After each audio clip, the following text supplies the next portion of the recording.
கிறிஸ்து இயேசுவுக்குள் பிரியமான அன்பு சகோதர மற்றும் சகோதரிகளே, உங்கள் அனைவருக்கும் நம்முடைய சர்வ வல்லமை கொண்ட பரலோக பிதாவாகிய தேவனுடைய பரிசுத்தம் நிறைந்த நாமத்தினாலும், அவரது ஒரே பேரான குமாரனும் நமது அருமை இரட்சகரும் ராஜாவுமாகிய கிறிஸ்து இயேசுவனுடைய இனிதான நாமத்தினாலும் கிருபை அன்புடன் கூடிய சமாதானமும் உண்டாகி பெருக கடவதாக என்கிறதான அன்பின் வாழ்த்துக்களோடு, நான் சார்ந்திருக்கிறதான பழனி சகோதர சகோதரிகளின் ஐக்கியத்தின் அன்பின் வாழ்த்துக்களையும் மற்றும் வெளியூர் பிரயாணமாக நாம் பிரயாணம் செய்கின்ற அனைத்து பட்டணங்கள் தோறும் இருக்கக்கூடிய உங்களுடைய சகோதர சகோதரிகளின் அன்பையும் வாழ்த்துக்களையும் இந்த வேலையிலே தெரியப்படுத்திக் கொண்டு, இன்றைய தினத்துல நம்ம 10 கற்பனைகளின் கோட்பாடுகள் என்ற தலைப்பின் கீழாக கடந்த மாதம் ஒரு இன்ட்ரோடக்ஷன் பார்த்திருந்தோம்.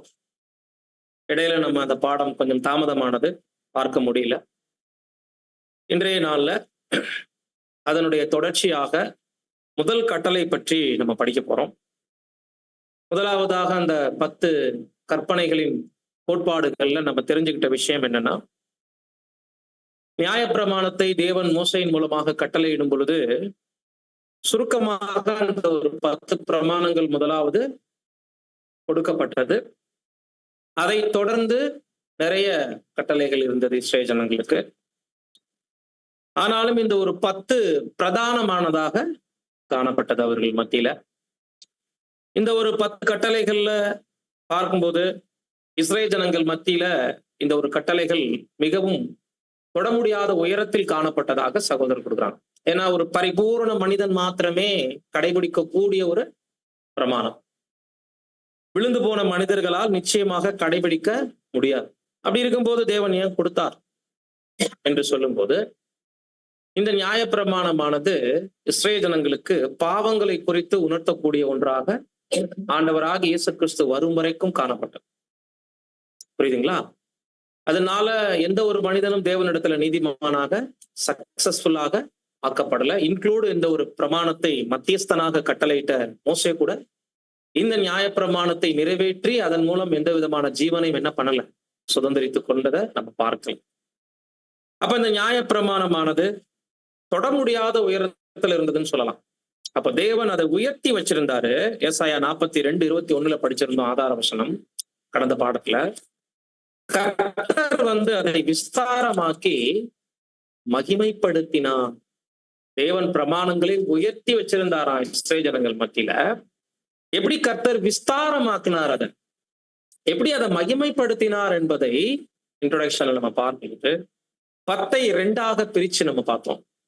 முதல் 4 அதை பத்தின ஒரு முன்னுரையாக நம்ம படிக்கும்போது தேவனுக்கு நாம் கொடுக்கக்கூடிய முதலிடம். முதல் 4 பிரமாணங்கள் தேவனை பற்றினது. என்னையன்றி உனக்கு வேற தேவர்கள் உண்டாயிருக்க வேண்டாம், அங்கிருந்து ஆரம்பிச்சு என் நாமத்தை வீணிலே வழங்காதிருங்கள், ஓய்வு நாளை பரிசுத்தமாய் ஆசரிங்கிற வரைக்கும் 4 கட்டளைகள் தேவனை பற்றினது.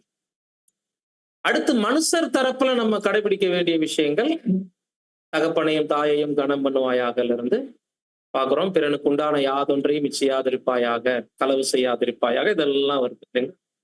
அப்ப பிரமாணத்தினுடைய சுருக்கம் 10ஐ 2ஆக்கும் போது தேவனாகிய கர்த்தரிடத்திலே முழு இருதயத்தோடும் முழு ஆத்மாவோடும் அன்பு கூறுவது முதல் 4. மீதம் இருக்கக்கூடிய 6, உன்னிடத்தில் நீ அன்பு கூறுவது போல பிறரிடத்திலும் அன்பு கூறுவாயாக என்கின்ற இந்த ஒரு கட்டளையை உள்ளத்தில் நிறுத்தினவராக இவ்விதமாக கடைபிடிக்க முடியாமல் சாபமாக காணப்பட்ட நியாயப்பிரமாணத்தை இஸ்ரவேல் ஜனங்கள் மத்தியிலேயே பிறந்து கர்த்தராகிய இயேசு கிறிஸ்து நிறைவேற்றி அதனுடைய உன்னதத்தை எந்த அளவுக்கு மகிமைப்படுத்தினாருங்கிறத இன்ட்ரோடக்ஷன்ல நம்ம சுருக்கமா ஒரு ஓவர்வியூ பார்த்துட்டோம். 10 பிரமாணங்களை பற்றி அதை மலைப்பிரசங்கத்தோட கனெக்ட் பண்ணி அப்போஸ்தலர்களுடைய வார்த்தையோடு ஒப்பிட்டு பார்த்து, இப்படி இருந்தா மாத்திரமே நியாயப்பிரமாணத்தை அதனுடைய உள்நோக்கத்தை கடைபிடிக்க முடியும் அப்படின்னு இந்த இன்ட்ரோடக்ஷன்ல பார்த்துருக்கோம். இன்னைக்கு நம்ம முதல் கட்டளையாக பார்க்கக்கூடிய யாத்ராகமம் 20:3 வாசிக்க கேட்போம். என்னையன்றி உனக்கு வேறே தேவர்கள் உண்டாயிருக்க வேண்டாம். ஆமா, 4வது வசனம் ஏறக்குறைய இதுக்கு இசைவாக தான் இருக்கும். மேலே வானத்திலும் கீழே பூமியிலும் தண்ணீரிலும் அப்படி வரும்.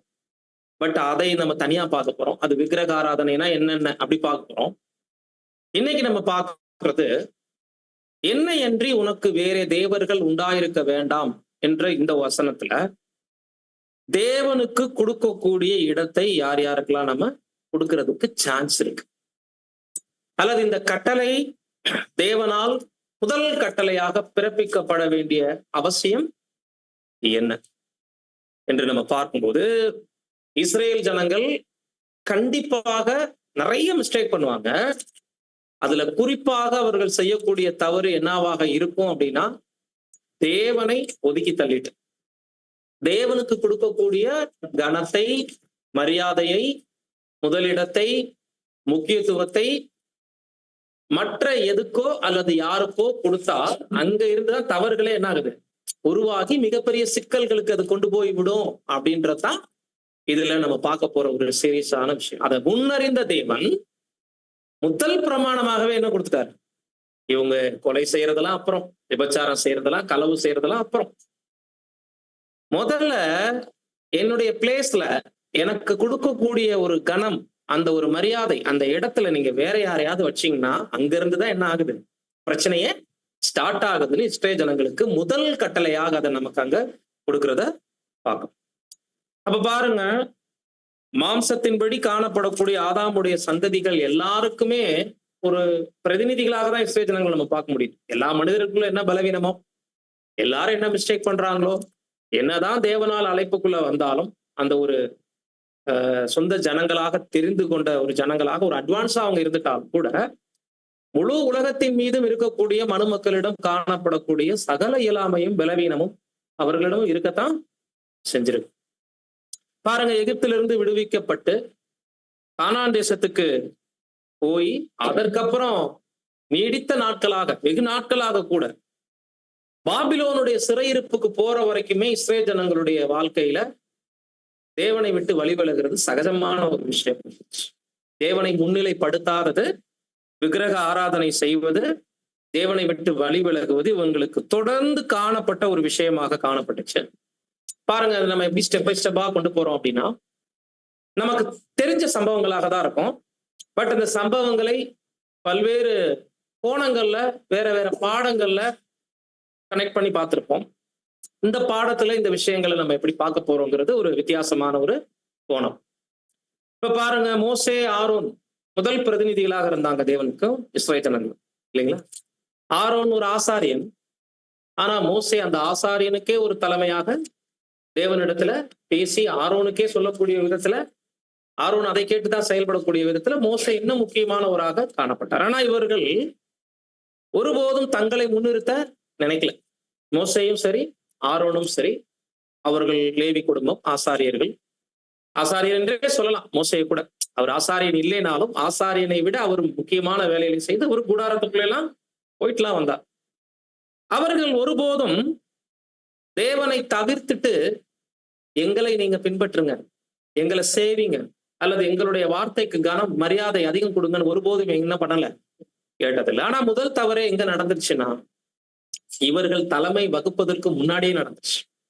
மலைக்கு மோசே போயிட்டு வந்த பிறகுதான் லேவியர்கள் விசேஷமாக பிரித்தெடுக்கப்பட்டு, வனாந்திரத்துல அந்த விஷயங்கள்லாம் இருந்தாலும் கூட, கானான் பகுக்கப்பட்ட பிறகு ஆவிக்குரிய தலைமை, அந்த ஆசாரிய ஊழியங்கள் கம்ப்ளீட்டா லேவி கோத்திரத்துக்கு பிரிச்சு கொடுக்கப்பட்டது கானான் தேசத்துக்கு வந்த பிறகுதான்.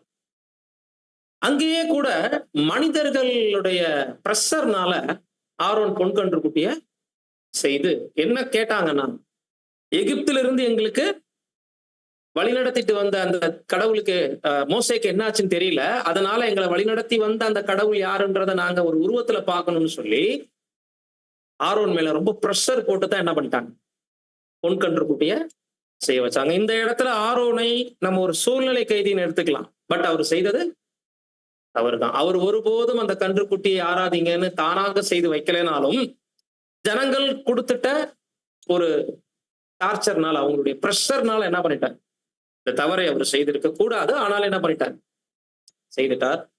இப்போ கானான் தேசம் பகுக்கப்பட்ட பிறகு லேவியர்கள் ஆவிக்குரிய இந்த தலைமை ஸ்தானத்தை எடுத்த பிறகு விக்கிரக ஆராதனை ஓரளவு கட்டுப்பாட்டுல இருந்துட்டாலும், நியாயாதிபதிகளுடைய ஆட்சி காலத்துல தொடர்ந்து தேவனை விட்டு வழிவிலகுதலும், விக்கிரக ஆராதனை செய்யறதும், தேவனுக்கு கொடுக்கக்கூடிய புகழ்ச்சியை, கனத்தை, மரியாதையை, முன்னுரிமையை வேற்று உருவங்களுக்கு கொடுப்பதையும் இஸ்ரவேல் ஜனங்கள் தொடர்ந்தாங்க.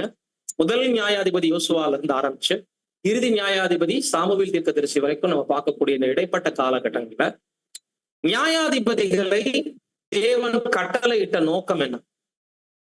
நியாயாதிபதிகளை பாருங்க, நம்ம நியாயாதிபதிகள்ல குறிப்பாக சொல்லும் போது சிம்சோன் ஞாபகத்துக்கு வருவார், கிதியோன் ஞாபகத்துக்கு வருவார், பாராக், எப்தா, அப்படி சின்ன சின்ன கதாபாத்திரங்களும் இருக்கிறாங்க. பெரிய ஆட்கள் யோசுவா மாதிரி உள்ளவங்களும் இருக்காங்க. இந்த நியாயாதிபதிகள் காலகட்டங்கள் முழுக்க பாத்தீங்கன்னா இஸ்ரேல் ஜனங்களை தேவன் புறஜாதிகள் கையில ஒப்பு கொடுப்பார். குறிப்பாக பெலிஸ்தீர்கள் கையில, அமலேக்கியர்களுடைய கையில ஒப்பு கொடுப்பார். ஜனங்கள் அந்த உபத்திரவத்தினால ஒடுக்கப்பட்டு கதறும் போது அவங்களை விடுவிக்க ஒரு நியாயாதிபதியை அந்த டைமுக்கு என்ன பண்ணுவார்? ஏற்படுத்தி அவர்களுக்காக யுத்தம் செய்து அவர்களை தேவனுடைய ஆவியினால நிறைத்து வெற்றி சிறக்க ஒரு அருமையான வாய்ப்பு கொடுப்பார். இப்படி பார்க்கும்போது நியாயாதிபதிகள் புத்தகத்துல 2ஆம் அதிகாரம் 18-19 வாசிக்க கேட்போம்.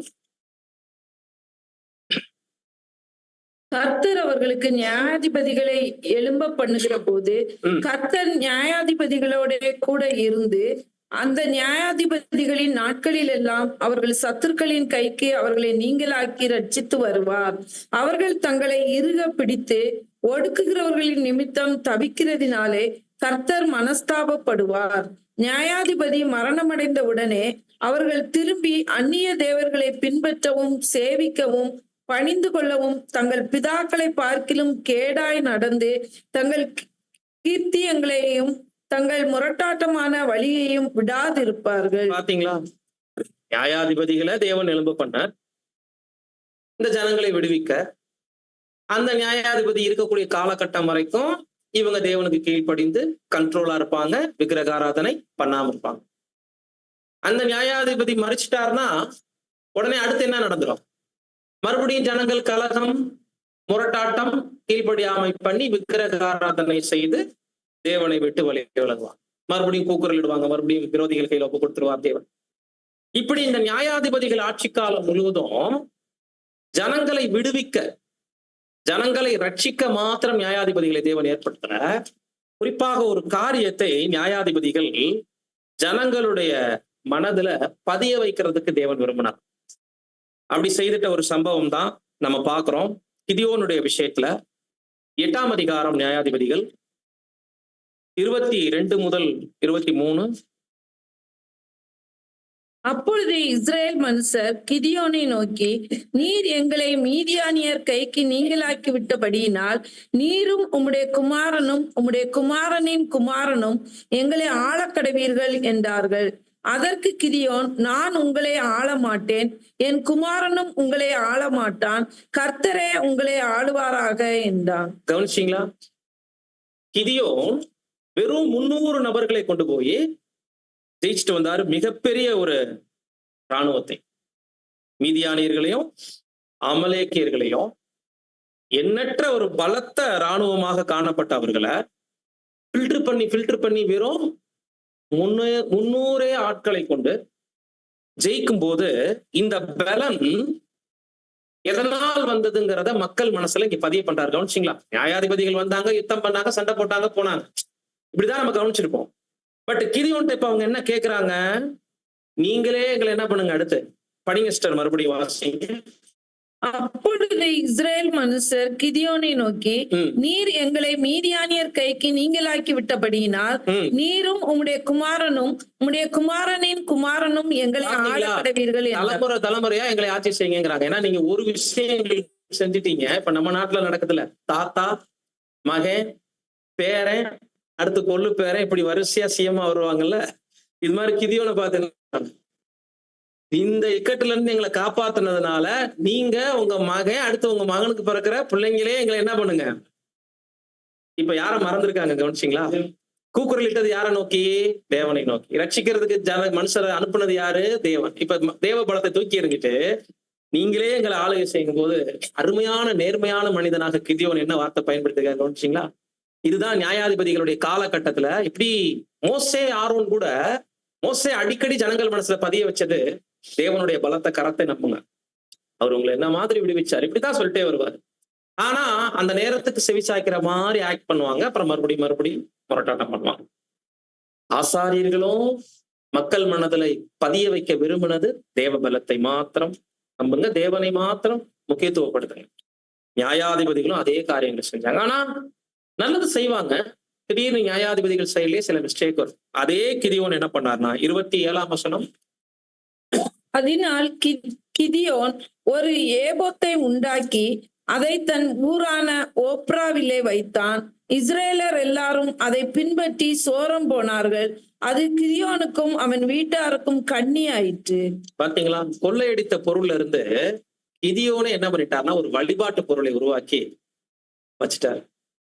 இதனால ஜனங்க முதல்ல கிதியோனை ஆராதிக்கிறேன்னாங்க, அதுக்கப்புறம் அவர் செஞ்சு வச்ச உருவத்தை ஆராதிக்க போய் இப்படி வழிபட தொடங்கி தேவனை விட்டு வழிவிலகி இந்த பொருளுக்கு என்ன பண்ண ஆரம்பிச்சிட்டாங்க, முக்கியத்துவம் கொடுக்க ஆரம்பிச்சிட்டாங்க. இப்ப இந்த இடத்துல தேவனை மாத்திரம் முன்னிறுத்துங்க, தேவ பலத்தை மாத்திரம் நம்புங்கன்னு சொன்ன கிதியோனே என்ன பண்ணிருக்கிறாரு அப்படின்னா, வழிபாட்டு பொருளாக அந்த கொள்ளையடித்த பொருளை மாத்தி செஞ்சு வச்சு இஸ்ரேல் ஜனங்கள் முன்னாடி ஒரு தவறான முன்னுதாரணத்தை ஏற்படுத்தி, இதுவே பின்னால் அவங்களுக்கு என்ன ஆயிடுச்சுன்னு பாக்குறோம், ஒரு கன்னியாக மாறிடுச்சு அப்படின்னு பாக்குறோம். அப்ப இந்த இடத்துல ஒரு சின்ன சின்ன பாயிண்ட் அங்க கொடுக்குறாங்க ஒவ்வொரு சம்பவங்களும். வெற்றியின் போது, அதாவது வெற்றி தேவைப்படும் போது தேவ சமூகத்துக்கு போறோம். வெற்றி கிடைச்ச பிறகும் அதே மனநிலை இருக்கணும். தொடர்ந்து தேவைகள் ஏற்படும் போது தேவனை நோக்கி கூக்குரலிடுவது, வெற்றி கிடைக்கும் போது சந்தோஷப்படுவது சகஜம்தான். ஆனால் ஒரு இக்கட்டு சூழாத நேரங்களையும் கூட வாழ்க்கையில எல்லா தருணங்கள்லையும் தேவனுடைய காரியத்தை முன்னிலைப்படுத்தணும் அப்படிங்கிற ஒரு விஷயத்த கிதியோன் கூட இந்த இடத்துல என்ன பண்ணிருக்கிறார். இந்த வெற்றிக்கு பிறகு ஜனங்களுக்கு அவ்வளவு நேர்த்தியான காரியத்தை கத்துக் கொடுத்தவரும் கூட ஒரு மிகப்பெரிய வஞ்சனை நடப்பதற்கு தான் ஒரு காரணமாக ஆயிட்டாரு அப்படின்றத இந்த இடத்துல மென்ஷன் பண்றாரு. இப்படி நியாயாதிபதிகளுடைய காலத்திலையும் நல்ல மாதிரிகளும் இருக்கிறாங்க, தவறான மாதிரியும் இருக்காங்க. சிசேரா கேள்விப்பட்டிருக்கோம் இல்லைங்களா? யாருடைய நாட்கள்ல இவங்க வராங்க, இந்த இவங்களுடைய மரணம் சம்பவிக்குதுன்னு பார்க்கும்போது தெபோரால் மற்றும் பாராக். தெபோரால் ஒரு பெண் இல்லைங்களா? ஆனா இவங்களும் கூட நியாயாதிபதிகள்ல வர்றாங்க. பெண்ணாக இருந்தாலும் இவங்களும் ஒரு நியாயம் விசாரித்த ஒரு பெண் என்றே சொல்லப்படுது. இந்த தெபோராலும் பாராக்கும் மிகப்பெரிய இருப்பு ரதங்களை கொண்ட சிசேராவுடைய படங்கள், ரதங்களை வீழ்த்தியிருக்கிறாங்க. அந்த வெற்றிக்கு பின்புலத்துல இருந்தது என்ன அப்படின்னு அவங்க சொல்லும்போது 5ஆம் அதிகாரம் நியாயாதிபதிகள் 3 வசனங்களை வாசிங்க. முதல் 3 வசனம். அந்நாளிலே தெபோராலும் அபினோகாமின் குமாரன் பாராக்கும் பாடினதாவது, கர்த்தர் இஸ்ரேலுக்காக நீதியை சரிக்கட்டினது நிமித்தமும் ஜனங்கள் மனப்பூர்வமாய் தங்களை ஒப்பு கொடுத்தது நிமித்தமும் அவரை சோஸ்தரியுங்கள். ராஜாக்களே கேளுங்கள், அதிபதிகளே செவி கொடுங்கள். நான் கர்த்தரை பாடி இஸ்ரேலின் தேவனாகிய கர்த்தரை கீர்த்தனம் பண்ணுவேன். இந்த பாடல் அநேக நேரங்கள்ல நிறைய இடங்கள்ல நம்ம பார்க்க முடியும். செங்கடலை கடந்த பிறகு இஸ்ரேல் ஜனங்கள் பாடினாங்க. குறிப்பா மிரியாம் பாடினாங்க, தாவீது பாடியிருக்கிறாரு, ஏனைய இடங்கள்ல பாடியிருக்கிறார். அதே மாதிரி இப்ப இந்த இடத்துல இந்த 2 பேர் பாடுறாங்க, தெபோராலும் பாடுறாங்க. ஒரு மிகப்பெரிய வெற்றிக்கு பிறகு இந்த பாடல் மூலம் ஒரு சந்தோஷத்தை மட்டும் வெளிப்படுத்துறாங்களா, அல்லது ஜனங்கள் மத்தியில எதை பதிவு செய்வதற்கு இப்படிப்பட்ட பாடல்களை ஒவ்வொரு ராஜாக்களாக இருக்கட்டும், நியாயாதிபதிகளாக இருக்கட்டும் பாடியிருக்கிறாங்க? என்ன நோக்கத்துலன்னு பாத்தீங்கன்னா, இந்த பலம் எங்களால் உண்டானது அல்ல. இப்ப ஒரு மாபெரும் வெற்றி கிடைச்சு ஒரு விரோதியை வீழ்த்தி ஜெயிச்சிருக்கிறோம், மிகப்பெரிய ஒரு ஆபத்துல இருந்து நம்ம காப்பாற்றப்பட்டிருக்கிறோம்னா நீங்க எங்களை நம்பிட வேண்டாம், இஸ்ரேலின் இராணுவங்களின் தேவனையே, நீங்க சேனைகளின் தேவனையே நம்பணும். அவருடைய பலத்தால் மாத்திரம்தான் நமக்கு இப்படிப்பட்ட பாதுகாப்பு அரண்னா கிடைச்சிருக்குன்னு சொல்லிட்டு ஜனங்களை தேவனிடத்துல வழி நடத்துவதை தொடர்ந்து நினைப்பூட்டி கொண்டே இருந்தாங்க. இவ்வளவுதான் நியாயாதிபதிகள் காலத்தில் நடந்துட்ட விஷயம். என்ன, ஜனங்கள் தேவனை விட்டு வழி விலகி போறாங்க. அப்ப அதனுடைய விஷயம் எவ்வளவு சீரியஸா இருக்கு அப்படிங்கிறத உங்களுக்கு உணர்த்தணும்னா, விரோதிகள் கையில தேவன் ஒப்பு கொடுக்குறார். விரோதிகள்கிட்ட போகும்போதுதான் தங்களுடைய ஆபத்தை உணர்ந்து பாதுகாப்பை தேடுறாங்க.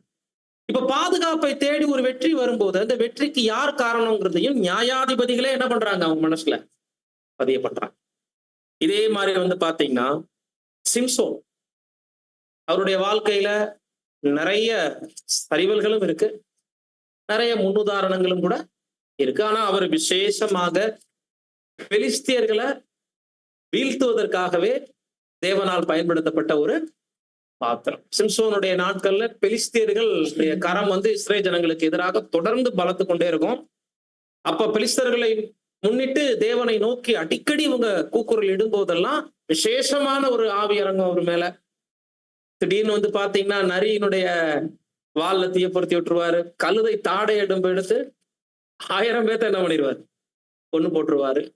இப்படிப்பட்ட சிம்சோன் வாழ்க்கையில கடைசி தருணத்தை மாத்திரம் இங்க பிரதர் பதிவு பண்றார். என்னன்னா, கண் பார்வை போயிடுச்சு, வேடிக்கையாக்கப்பட்டாரு பெலிஸ்தர்கள் மத்தியில. தாகோனுடைய கோயில்ல 2 தூண்கள் மத்தியில அவர் என்ன பண்ணிருக்கிறாங்க, கட்டி போட்டிருக்கிறாங்க. இப்போ கடைசி நிமிஷத்துல தேவ பலத்துக்காக வேண்டுதல் செஞ்சு தான் உயிரோடு இருக்கும்போது விரோதிகளை கொலை செய்ததை விட சாக போற அந்த டைம்ல உயிரோட தான் இருக்கிறாரு, இப்படி சொல்லலாம். கண் பார்வை இருக்கும்போது அவரு தேவனுடைய பட்சமாக நின்று பெலிஸ்தியர்களை கொலை செய்ததை விட கண் பார்வை இல்லாதவராக கடைசியாக அவரு கொலை செய்தது 3000 பேர். அந்த இடத்துல கூடி இருந்தவங்க 3000 பேர். பாருங்க 16ஆம் அதிகாரம் நியாயாதிபதிகள் 28-30. அப்பொழுது சிம்சோன் கர்த்தரை நோக்கி கூப்பிட்டு, கர்த்தராகிய ஆண்டவரே, நான் என் 2 கண்களுக்காக ஒரே தீர்வையாய் பெலிஸ்தர் கையிலே பழிவாங்கும்படிக்கு இந்த ஒரு விஷயம் மாத்திரம் என்னை நினைத்தருளும், தேவனே பலப்படுத்தும் என்று சொல்லி. கவனிச்சீங்க வார்த்தை? அப்ப தன்னுடைய பலம் இவ்வளவு நாளா இஸ்ரேல் ஜனங்களுக்கு விரோதிகளாக இருந்த மனிதர்களை ஒரு வீழ்ச்சி அடைய செய்தது, கொலை செய்தது, இஸ்ரேல் ஜனங்களை காத்தது எல்லாமே தேவ பலத்தாலங்கிறத மறைக்கும் போது பதிவு பண்றார். என்னை மறுபடியும் என்ன பண்ணுங்க, இந்த ஒரு விசை மாத்திரம் கடைசியாக பலப்படுத்து. அப்ப இங்கேயும் நடந்த சம்பவம் பழைய ஏற்பாட்டு காலத்துல எல்லாமே வந்து பாத்தீங்கன்னா கண்ணுக்கு கண், பல்லுக்கு பல், சூட்டுக்கு சூடு, காயத்துக்கு காயங்கிற மாதிரி நிறைய ரத்த பலியாக தான் இருந்துச்சு. அந்த பாயிண்ட்டுக்குள்ள இப்ப நம்ம போக வேண்டாம், அது சரியா தவறாங்கிற விஷயத்த பார்க்க வேண்டாம். இங்க கவனிக்கப்பட வேண்டிய விஷயம், இப்படிப்பட்ட சம்பவங்கள் மத்தியில இந்த பிரதானிகள் எல்லாம், பிரதிநிதிகள் எல்லாமே ஜனங்களுடைய உள்ளத்துல பதிய வைக்க விரும்பின விஷயம் என்ன அப்படின்னா, நீங்களும் கூட மரண தருவாயில கூட தேவ பலத்தை நோக்கி கூப்பிட்டீங்கன்னா உங்களுக்கும் கூட பலன் கிடைக்கும் அப்படிங்கிறத சிம்சோன் தன்னுடைய லைஃப்ல என்ன பண்ணிட்டு போயிருக்கிறார், பதிவு பண்ணிருக்கிறார். எந்த சூழல்லையும் வாழ்க்கையில எல்லா தேவைகளுக்கும் தேவ பலத்தை முன்வைங்க அப்படிங்கிறத இஸ்ரேல் ஜனங்களுக்கு சிம்சோன் கூட நியாயாதிபதிகள்ல ஒருவராக பதிவு பண்ணி. இந்த உதாரணங்கள் நியாயாதிபதிகளுடைய காலத்துல போதும். நெக்ஸ்ட் ராஜாக்களுடைய ஆட்சி காலத்துக்கு வரும்போது, ராஜாக்களுடைய ஆட்சியின் தொடக்கமே ஜனங்களுடைய எந்த மிஸ்டேக்னு நம்ம சொல்லலாம். ராஜாக்களுடைய ஆட்சி காலம் ஏற்பட்டதுக்கு காரணம் ஜனங்களுடைய எந்த தவறு, என்ன மாதிரியான தவறுன்னு சொல்லலாம். இந்த பாடத்துக்கு இசைவான், என்னையன்றி உனக்கு வேற தேவர்கள் உண்டாயிருக்க வேண்டாங்கிற முதல் பிரமாணத்தை மீறினதுனாலதான் ராஜாவே கேட்டாங்க. சிம்பிள். இவ்வளவு நாளா ஆசாரியர்கள் இருந்தாங்க, நியாயாதிபதிகள் இருந்தாங்க. ஆசாரிய ஊழியமும் நியாயாதிபதியாகவும் 2 வேலையும் செஞ்சவங்களும் இருக்கிறாங்க இல்லைங்களா? ஏலி வரைக்கும், சாமுவேல் வரைக்கும் அப்படிதான் இருக்கிறாங்க.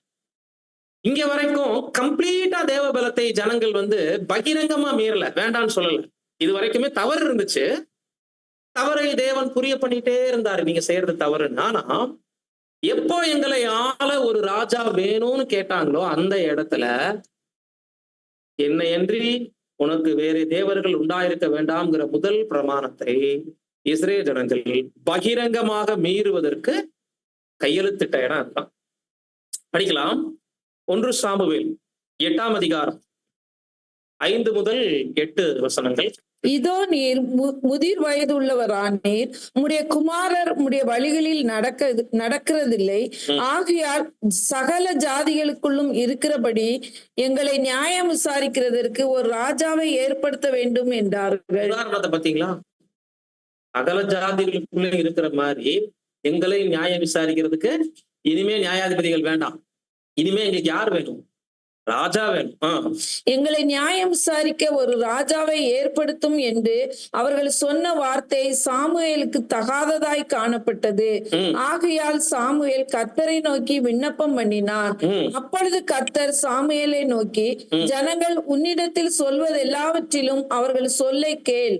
அவர்கள் உன்னை தள்ளவில்லை, நான் அவர்களை ஆளாதபடிக்கு என்னைத்தான் தள்ளினார்கள். பண்ண வேண்டிய இடம் அதுதான். இவங்க ராஜாவை கேட்கல, என்னைய வேணாங்கிறாங்க. நான் அவங்களை ஆளுகை செய்ய வேண்டான்னு என்ன தள்ளுறாங்க, உன்னைய தள்ளல. ராஜா வேணும்னு கேட்கறது பெரிய விஷயம் இல்ல, அவங்க உன்னைய தள்ளல, என்னைய தள்ளுறாங்க. ஆனாலும் ஏற்படுத்தி கொடு. கேட்டுட்டாங்க. தேவன் எந்த ஒரு அனுபவத்திலையும் கையெல்லாம் பிடிக்கிறதுலாம் இல்லை. அப்படின்னா ஆதாமையே தொண்டையை பிடிச்சிருக்கணும், சாப்பிடாதானே இல்லைங்களா? அப்ப அனுபவத்தை அனுமதிக்கிற தேவனாக இருக்கிறார். அனுபவிச்சு கத்துக்கொள்றதுதான் மனுக்குலத்துக்கு தேவன் ஏற்பாடு செய்திருக்கிற ஒரு விஷயம். அப்படி பார்க்கும்போது ஆனாலும் அந்த ராஜா வந்தான்னா உங்க மேல எப்படி துரைத்தனம் பண்ணுவான், எப்படி வரி வசூல் பண்ணுவான். இன்னைக்கு வரைக்கும் மன்னராட்சி காலத்துல ஏற்பட்ட ஒரு பாதிப்பு தான் ஜனநாயக ஆட்சியின் தொடர்ந்து. கவனிச்சிங்களா? ஒருத்தர் பின்னாடி 100 பேர் கோஷம் போடுறத விரும்புறாங்க. தங்களுடைய பாதத்தை சிலர் கழுவணும், தங்களுக்கு அடிமைகளாகவே இருக்கணுங்கிற இந்த எண்ணம் மன்னராட்சி காலத்துல வெளிப்பட்ட அந்த அடிமைத்தனத்தினுடைய ஒரு பிரதிபலிப்பு தான் இன்னைக்கு ஜனநாயக ஆட்சி காலம் உருவாகியும் கூட எல்லா தேசங்கள்லயும் இன்னைக்கு இந்த ஒரு பாரம்பரியம் இருக்கு இல்லைங்களா? ஜனங்கள் தெரிஞ்சோ தெரியாமலோ 100க்கும் 200க்கும் கோஷம் போட்டுட்டு ஒருத்தருக்கு கீழே அடிமையா இருக்கிற பழக்கத்தை இன்னைக்கு பண்ணிட்டு இருக்காங்க இல்லைங்களா? அது எங்க இருந்து வந்தது? முதல் ராஜாவாக அவங்க கேட்டாங்க. ஆனா முதல் ராஜா எப்படி தோன்றினார் இஸ்ரேல் மத்தியில? உபதேவனுக்கு பிரியமான ரொம்ப ரொம்ப தாழ்மையான மனுஷனா செலக்ட் பண்ணி தான் சவுலை என்ன பண்ணார், தேவன். அப்ப சவுல் முதல்ல ராஜாவாக பொறுப்பேற்கும் போது எவ்வளவு பெரிய தவறு ஃபியூச்சர்ல அவர் பண்ணுவாரு அப்படின்றது ஜனங்களுக்கு தெரியாது, ஆனா தேவனுக்கு நல்லா தெரியும். ஆனா அவருடைய ஃபியூச்சரை பார்த்து தேவன் அழைக்கல.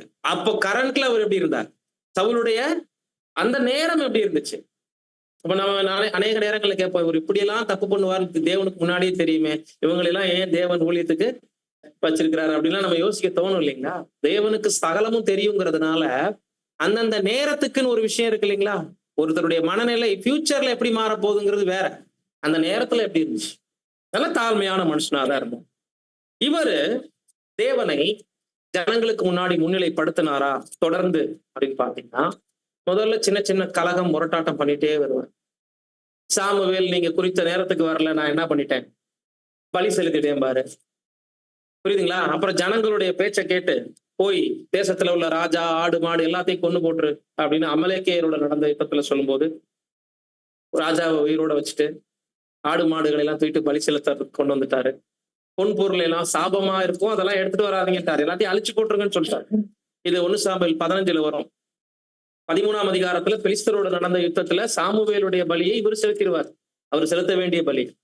15ல டோட்டலா பாத்தீங்கன்னா ஜனங்கள் ப்ரெஷர் போட்டாங்க, எனக்கு நான் என்ன பண்றதுன்னு சொல்லிட்டு கொள்ளையடித்த பொருள்களை தூக்கிட்டு வந்துருவாரு, ஆடு மாடுகளை எடுத்துட்டு வந்துருவாரு, ராஜாவை உயிரோட வச்சிருவாரு. எதையுமே தேவன் சொன்ன எந்த விஷயத்தையுமே சாமுவேல் மூலமா தெரிவிக்கப்பட்ட எந்த பிரமாணத்தையும் அங்க கடைபிடிச்சிருக்கவே மாட்டாரு. படிங்க 15ஆம் அதிகாரம் 1 சாமுவேல்ல 4 முதல்ல வாசிங்க. அப்பொழுது சவுல் இதை ஜனங்களுக்கு அறியப்படுத்தி தேலாயிமிலே அவர்களை தொகை பார்த்தான். அவர்கள் 2,00,000 காலாட்களும் யூதா ஜனங்கள் 10,000 பேருமாய் இருந்தார்கள். இது பெரிய மிஸ்டேக். முதல்ல ஜனங்களை என்ன பண்ணிருக்கிறாரு, தொகை பார்த்திருக்கிறார். பொருட்களை தூக்கிட்டு வர்றது, சாபமான காரியங்களை எடுத்துக்கிட்டது, ராஜாவை உயிரோட விட்டு வச்சது 2வது. அது படிங்க, வசனம் 8, 9 படிங்க. அமலேக்கியரின் ராஜாவாகிய ஆகாகை உயிரோட பிடித்தான். ஜனங்கள் யாவரையும் பட்டய கருக்கினாலே சங்காரம் பண்ணினான். சவுலும் ஜனங்களும் ஆகாகையும் ஆடு மாடுகளில் முதல் தரமானவைகளையும் 2ஆம் தரமானவைகளையும் ஆட்டுக்குட்டிகளையும் நலமான எல்லாவற்றையும் அழித்து போட மனதில்லாமல் தப்ப வைத்து அற்பமானவைகளும் உதவாதவைகளுமான சகல வஸ்துக்களையும் முற்றிலும் அழித்து போட்டான். ஆமா, தேவன் சொன்னதை அப்படியே மீறி இருக்கிறார். பொருளாசை பின்பற்றிட்டார் 1, ஜனங்களுடைய பேச்சுக்கு செவி கொடுத்துட்டாரு 2, 3வது பாத்தீங்கன்னா தொகை பார்த்திருக்க கூடாது. தொகை பார்த்ததை எதை குறிக்குது அப்படின்னா, ராணுவ வல்லமையில போய் போரிட்டு ஜெயிக்கிறதுக்கு சமம். தேவ பலத்துல அங்க எதுவுமே நடக்கல. அதை எப்படி ப்ரூவ் பண்ணிருக்கிறாரு, ஜெயிச்ச பிறகு பொருட்களை எல்லாம் எடுத்துட்டு தேவ கட்டளையை மீறி ராஜாவை உயிரோட வச்சதுல அவர் முதல்ல தொகை பார்த்தது தவறு. அங்க அவர் தற்பெருமையில பண்ணிட்டார் அப்படிங்கிறது எப்படி ப்ரூவ் ஆகுதுன்னா, அந்த கட்டளையை கம்ப்ளீட்டா அடுத்து என்ன பண்ணிருக்கிறாரு, மீறி இருக்கிறதுனாலதான் சாமுவேல் உறுதியா சொல்லுவாரு, ஒருவேளை பெலிஸ்தர்களோடு நடந்த யுத்தத்துல நீங்க பண்ண தவறை தேவன் மன்னிச்சிருக்கலாம், உங்களை ராஜ்யபாரம் நீடிச்சிருக்கலாம். இப்போவோ நீங்க ரொம்ப துணிகரம் பண்ணிட்டதுனால இனிமே இந்த ராஜ்யபாரம் நீடிக்காது, வேற தேவனுக்கு இருதயத்துக்கு பிரியமான ஒரு மனிதனை தேடி கண்டுபிடிச்சு தேவன் ஒப்படைச்சிருவார்னு சொல்லிட்டார். இப்ப இங்க ராஜாவை கேட்டாங்க. அந்த ஆபத்து முதல் ராஜா அவர் விஷயத்திலேயே பார்க்கிறோம் நடந்துருச்சு. ஜனங்களை திருப்திப்படுத்தணும்னு அவரு போனாரு, இவங்க ராஜாவை திருப்திப்படுத்தணும்னு நினைச்சாங்க. பொருட்கள் ஐஸ்வர்யங்கள் தங்களை விடுவிக்கணும்னு நினைச்சிட்டாங்க, ராணுவ வல்லமை சுயபலம் தங்களை பாதுகாக்கணும்னு நினைச்சிட்டாங்க. அந்த முதல் தவறு சவுல்ட்ட இருந்தே ஆரம்பிச்சிருச்சு. அப்ப அவரும் தேவனை முன்னிலைப்படுத்த தவறிய முதல் ராஜாவாக நம்மங்க பார்க்கிறோம். இரண்டாவது, தாவீது சவுல் செய்த எந்த தவறையும் அவர் செய்யல. தாவீதை குறிச்சு பார்க்கும்போது இருதயத்திற்கு ஏற்ற ஒரு தாசன் என்று தேவனை சாட்சி கொடுத்திருக்கிறார் தாவீது. இந்த தாவீது ஒருபோதும் சவுல் செய்தது மாதிரி தொடர்ந்து கலகம் பண்றது, முரட்டாட்டம் பண்றது, இந்த மாதிரி சின்ன சின்ன தவறுகள்லாம் அவர் செய்யல. ஆனா பெரிய சில தவறுகளை செய்தாரு குறிப்பிட்ட காலத்துக்கு பிறகு. அதுல அவர் முக்கியமாக செய்திட்ட தவறுல உரியாவினுடைய மனைவி விஷயம் வரும். ஆனா அதை விட்டுருங்க. இந்த இடத்துல இந்த பாடத்திற்கு இசைவா நம்ம பார்க்கும்போது இவரும் ஒரு மிஸ்டேக் பண்ணிருக்கிறாரு. 2 சாமுவேல் 24ஆம் அதிகாரம் 9 தொடங்கி வாசி. யோவாப் ஜனத்தை லக்கம் பார்த்த தொகையை ராஜாவுக்கு கொடுத்தான். இஸ்ரேலிலே பட்டயம் உருவத்தக்க யுத்த சேவகர் 8 லட்சம் பேர் இருந்தார்கள். யூதா மனுஷர் 5 லட்சம் பேர் இருந்தார்கள். இவ்விதமாய் ஜனங்களை எண்ணின பின்பு ராஜாவின் இருதயம் அவனை பாதித்தது. அப்பொழுது தாவீது கர்த்தரை நோக்கி, நான் இப்படி செய்ததினாலே பெரிய பாவம் செய்தேன். இப்பொழுதும் ஆண்டவரே, உமது அடியானின் அக்கிரமத்தை நீக்கிவிடும், நான் மகா புத்தியினமாய் செய்தேன் என்றான். பாத்தீங்களா, தப்புன்னு உடனே தெரிஞ்சிருச்சு அவருக்கு. இப்ப யோவாபை வச்சு ஜனங்களை தொகை பார்த்ததன் மூலம் தாவீது எந்த ஒரு மிகப்பெரிய மிஸ்டேக் பண்ணிட்டார். ஃபுல் அண்ட் ஃபுல் அவருடைய மனநிலை எப்படி இருந்துச்சுன்னா, எருசலேமுக்குள்ள ஜனங்கள் நுழையும் போது அரண்மனை உயரமா தெரியணுமா, தேவாலயம் உயரமா தெரியணுமான்னு பாத்தீங்கன்னா தேவாலயத்தை உயரமா காட்டணுங்கிறது தான் தாவீதினுடைய நோக்கமா இருக்கு. அப்ப அந்த அளவுக்கு வாழ்க்கையில யாரை முக்கியத்துவப்படுத்திருக்கிறாருன்னா தேவனை தான் அவர் முன்னிலைப்படுத்திருக்கிறார். எல்லா விஷயத்திலையும் தனக்கு விரோதமா வரும்போதெல்லாம் நான் தேவனை முன்னாடி வச்சிருக்கிறேன், எனக்கு விரோதம் செய்யறவங்க என்ன செய்ய முடியும் இப்படின்னு சொல்லி தேவன் பேர்ல அவ்வளவு பற்றுதலோடும் தேவனுக்கு கொடுக்கக்கூடிய முக்கியத்துவத்துல முன்னுரிமையில நல்ல ஒரு பாத்திரமாக காணப்பட்ட தாவீது இராணுவ வல்லமையை தொகை பார்த்து சவுல் செய்த அதே தவறை செய்து அதற்காக மறுபடியும் என்ன பண்ணிருக்கிறாரு, வருத்தமும் அடைஞ்சிருக்கிறார். இதன் மூலம் என்ன கத்துக்கிறோம்னா, ராஜாக்களிலும் தேவபலத்தை ஜனங்களுக்கு சுட்டி காண்பிச்சு தேவனை மாத்திரம் வாழ்க்கையில முக்கியத்துவப்படுத்துங்க அப்படின்னு முதலாம் கட்டளையை கற்றுக் கொடுத்தவங்களும் இருக்கிறாங்க. அவர்களே என்ன பண்ணிருக்கிறாங்க, மீண்டும் அதை மீறியும் இருக்கிறாங்க அப்படிங்கிறத பாக்குறோம். இந்த தொகை பார்த்தது அவ்வளவு பெரிய மிஸ்டேக்கா அப்படின்னு கேட்டீங்கன்னா, தொகை பார்ப்பது தன் பலனை தான் அது சோதிச்சதுக்கு சமமா. நான் போய் இந்த விரோதிகளை ஜெயிச்சிருவேனா அப்படின்னு, அது முடியுமா முடியாதா அப்படிங்கிற ஒரு சந்தேகத்தோடு செய்யற வேலை தான். நம்ம கிட்ட ராணுவம் எவ்வளவு இருக்கு பாரு, ஆட்கள் காலாட்கள் எவ்வளவு, குதிரைப்படை எவ்வளவு, யானைப்படை எவ்வளவுன்னு தொகையிடுன்னு சொல்லும் போது நீ பெலிஸ்திய ராணுவத்தினுடைய பலத்தோட வர்ற, நீ நிந்திக்கிற சர்வ வல்லமையுள்ள சேனைகளின் கர்த்தருடைய நாமத்துல அவர் பலத்துல வர்றேன்னு ஒரு கல்லை வச்சு அடிச்சாரு. இப்ப அவர் இங்க என்ன பண்ணிருக்க கூடாது, ராணுவத்தை லக்கம் பார்த்திருக்க கூடாது. புரிஞ்சுட்டீங்களா? இப்ப சிங்காசனமும் ராஜரீக ஒரு அங்கீகரிப்பும் போக போக போக போக ஒரு நல்ல ஒரு பவர்ஃபுல்லான இடத்துக்கு கொண்டு போய் ஜனங்கள் துதிபாடவும் புகழவும் பேச பேச சவுல் கொண்டது 1000, இவர் கொண்டது 10,000 போது தலையில என்ன ஆயிடுது, மேட்டிமை வர்றதுதான். இந்த தொகை பார்க்கறதுனுடைய உட்கருத்தை என்னன்னு பாத்தீங்கன்னா, தன்னுடைய பலன் எவ்வளவு பெருசுன்றத சொல்றாங்க. அப்ப தேவன் உடனடியாக, சவுலுக்கு புரியல ஆரம்ப நாட்கள்ல, சவுலுடைய தவறு உணராமலே போயிட்டு இருந்துச்சு. அப்படி அவர் உணராம செஞ்ச தவறுனுடைய உச்சம்தான் தேவனால் அபிஷேகம் பண்ணப்பட்ட ஒரு தாசனையே விரட்டி விரட்டி கொலை செய்யற அளவுக்கு போனார். ஆனா இவர் உணர்வடைவார் அடிக்கடி. தாவீதுக்கு இருந்தது உணர்வுள்ள ஒரு இருது. அதனால மிஸ்டேக் பண்ணுவாரு, அடுத்து என்ன பண்ணிடுவார், ரெட்டுடுத்தி சாம்பல்ல உட்கார்ந்து இருப்பாரு. இது சவுல் செஞ்சதாக நம்ம எங்கேயுமே பார்க்க முடியும். கடைசி வரைக்கும் இருதய கடினத்தோட அவர் மரிச்சார் இல்லைங்களா? ஒரு பொல்லாத ஆவினால ஆட்கொள்ளப்பட்டார். ஆனா தாவீது இந்த மிஸ்டேக் பண்ணாரு. எனவே அவர் தவறை என்ன பண்ணார்?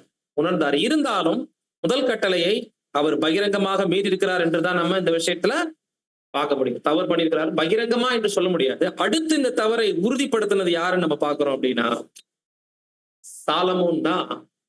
என்னையன்றி உனக்கு வேற தேவர்கள் உண்டாயிருக்க வேண்டாம் என்ற பிரமாணத்தை துணிகரமா மீறி காமிச்சவர். எதன் அடிப்படையில நினைக்கிறீங்க? இவரும் தன்னுடைய முன்னாடி இருந்துட்ட 2 ராஜாக்கள் போலவே தற்பெருமை சுயபலத்தை சார்ந்தவராக இருந்தாரு. இன்னும் சொல்ல போனா அதிகப்படியாக ஞானத்தை தேவன் கொடுத்திருந்தார் இல்லைன்னா, இந்த ஞானமே இவருக்கு சுருக்கும் கண்ணியமா மாறி தேவனிடத்துல ரொம்ப ட்ரிக்கா அதிக ஞானத்தை எனக்கு கொடுங்கன்னு கேட்டு வாங்கிட்டாரு. பட் அதிகப்படியான அறிவு ஆபத்தை உண்டாக்கும் அப்படிங்கிறதுக்கு கூட யாருதான் உதாரணம் அப்படின்னா, பின்னால பூரா மாயை மாயை மாயைன்னு அவரு பதிவு பண்ணிட்டு போனது அவருடைய அனுபவ பாடத்தை நமக்கு கற்றுக் கொடுக்குது. அனுபவத்தை கத்துக் கொடுக்குறாருங்கிறதுக்காண்டி தப்பு இல்லைன்னு சொல்ல முடியாது. எல்லா தப்பையும் செஞ்சுட்டு அனுபவிச்சுட்டு தான் அதுல இருந்து என்ன பண்றாரு? எழுதுறாரு. அப்படி ஒரு விசேஷமா அவர் எல்லா தப்பையும் பண்ணிட்டு அதுல இருந்து பாடங்களை கத்துக்கிட்டு எதிர்கால சந்ததிகளுக்கு சொல்லுங்கிறது தேவனுடைய ஒரு ஏற்பாடா இருக்கு. பெரிய மிஸ்டேக் என்னன்னா, விக்கிரக ஆராதனைக்காரங்களே இருக்கக்கூடாதுன்னு சவுல் நாட்கள்லயே சட்டம் போடப்பட்டது. அஞ்சனம் பாக்குறவங்களும் பில்லிசூனியக்காரர்களும் குறிகேற்கிறவங்களும் செத்தவர்களிடத்துல குறிகேற்கிறவங்களும் இருக்கக்கூடாதுன்னு சொல்லி, அப்படி இருந்தா ஜனத்தில் இராதபடிக்கு அறுப்புண்டு போவார்கள் எல்லாம் பிரகடனப்படுத்தப்பட்டது சவுல் நாட்கள்ல. தாவீது நாட்கள்ல நல்லா அது கட்டுப்பாடா இருந்துச்சு. கிரக ஆராதனை தவறுகளாக இருந்திருக்கலாம், பட் ராஜாவே அதை செய்யல. ஆனா இவரு செஞ்சாரான்னு பாத்தீங்கன்னா, இவர் செய்யல. இவர் மனைவிகளை பிரியப்படுத்தும்படி இஸ்ரேல் தேசத்துக்குள்ளேயே கோயில்களை கட்ட அனுமதி கொடுத்தது இல்லாம, குறிப்பா தலைநகரத்திலேயே கட்ட அனுமதி கொடுத்தார். எருசலேமிலேயே விக்கிரகங்களை வணங்குறது. அதாவது இவர் போயெல்லாம் கும்பிட மாட்டாரு, ஆனா கும்பிடுற இடத்துக்கு என்ன பண்ணிடுவாரு? போய் நின்றுவார். மனைவிகளை திருப்திப்படுத்த, நீங்க என்ன எருசலேம்ல உங்களுடைய கடவுளுக்கு மட்டும்தான் உங்க அந்த மனைவிமார்கள் சொல்றது மட்டும்தான் கேட்பீங்களா? அப்ப நாங்களும் உங்களுக்கு மறுமனையாட்டியா இருந்துட்டாலும் எங்க கடவுளை வழிபடுற இடத்துல நீங்க வந்து சும்மா நிக்க கூடாதா? இன்னைக்கு நம்ம வீட்டுல சத்தியத்துல இல்லாதவங்க கூப்பிடுவாங்கல்ல, நீங்க அதை என்ன பண்ண வேண்டாம், வழிபட வேணாம், ஆனா எங்களோட சும்மா நில்லுங்க, நாங்க கொடுக்கறத சாப்பிடுங்க சொல்லுவாங்கல்ல. அந்த மாதிரி சாலமோனை எப்படி ப்ரெஷர் பண்ணிருக்காங்க மனைவி எல்லாம் சேர்த்து. இங்கதான் முழுமை அடைந்ததுன்னு சொல்றாரு. என்னை அன்றி உனக்கு வேற தேவர்கள் உண்டாயிருக்க வேண்டாம் என்கின்ற முதல் பிரமாணத்தை சட்டபூர்வமாக ஆக்கினவரு மீறினவரு சாலமோன் சொல்றாரு. இதெல்லாம் அதுக்கு முன்னாடி நடந்ததெல்லாம் நியாயாதிபதிகள் காலத்துல பலகீனமா நடந்துச்சு, தவறு பண்ணாங்க, அப்படிதான் பார்க்கணும். ராஜாக்களும் தவறு பண்ணாங்க, இப்படித்தான் பார்த்துட்டு இருக்கிறோம். சவுல் முரட்டாட்டம் பண்ணார், ஓகே. பட் அதிகாரப்பூர்வமா ஒரு தேசத்துல அடையாளமாக மாத்தப்பட்டு ஒரு கோயிலாகவே உருவெடுத்தது, தூபம் காட்டுறது இடத்துல எல்லாம் போய் சாலமோன் நிக்கிறதெல்லாம் எங்க நடந்துச்சுன்னா, அந்த முதல் கட்டளை கொஞ்சம் கூட சாலமோனுடைய இருதயத்துல இல்லை அப்படிங்கிறத பாக்குறோம். இதுதான் 1 ராஜாக்கள் 11:3 சில வசனங்கள் படிங்க. அவனுக்கு பிரபுக்கள் குலமான 700 மனையாட்டிகளும் 300 மறுமனையாட்டிகளும் இருந்தார்கள். இதெல்லாம் எப்படி யோசிக்கிறதுனே தெரியல. 700 மனைவிகள், அது பத்தாதுன்னு 300 மறுமனைவிகள் வேற என்ன பண்ணிருக்கிறார்? 1000 பேரை திருமணம் முடிச்சிருக்கிறாரு. அவனுடைய ஸ்திரீகள் அவன் இருதயத்தை வலிவி போக பண்ணினார்கள். சாலமோன் வயது சென்ற போது அவனுடைய மனைவிகள் அவன் இருதயத்தை அந்நிய தேவர்களை பின்பற்றும்படி சாய பண்ணினார்கள். அதனால் அவனுடைய இருதயம் அவன் தகப்பனாகிய தாவீதின் இருதயத்தை போல தன் தேவனாகிய கர்த்தரோட உத்தமமாய் இருக்கவில்லை. தாவீது தவறு பண்ணிருக்கிறார் தான், ஆனா உத்தமமா இருந்திருக்கிறார். அந்த இருதயம் அப்பப்போ வலிக்கும், டக்குன்னு உடனே தேவ சமூகத்துக்கு போயிடுவார். இப்படி ஒரு தடுமாற்றம், சின்ன சின்ன சறுவல்கள், உடனே தேவ சமூகம். இப்படி தாவீதினுடைய மனசு பிளான் படி, திட்டப்படி தேவனை விட்டு வழிவிலகம்னு இருக்காரு. சவுல் ஜனங்களுடைய பிரஷர்ல செஞ்சார், தான் செய்யற தவறு தெரிஞ்சு செஞ்சார். ஆனா இதை சட்டபூர்வமாக துணிகரமாக மீறல. ஆனா இவர் பண்ணிருக்கிறது எல்லா மனைவிமார்களையும் எல்லாத்தையும் புறஜாதிகள் இருந்து கல்யாணம் பண்ணிக்கிட்டது முதல்ல தப்பு. அவங்களை பிரியப்படுத்துறதுக்கு என்ன பண்ணிட்டாங்க? வரிசையா படிச்சு பார்த்தீங்கன்னா, நீங்க 12ஆம் வசனம் வரைக்கும் படிச்சீங்கன்னா நிறைய தவறுகள் அவர் என்னென்ன செஞ்சாருன்றது அங்க பதிவாயிருக்கு. அப்போ கம்ப்ளீட்டா இந்த தவறுக்கு மூலதனமா இருந்தது? நீதிமொழிகள் 16:18.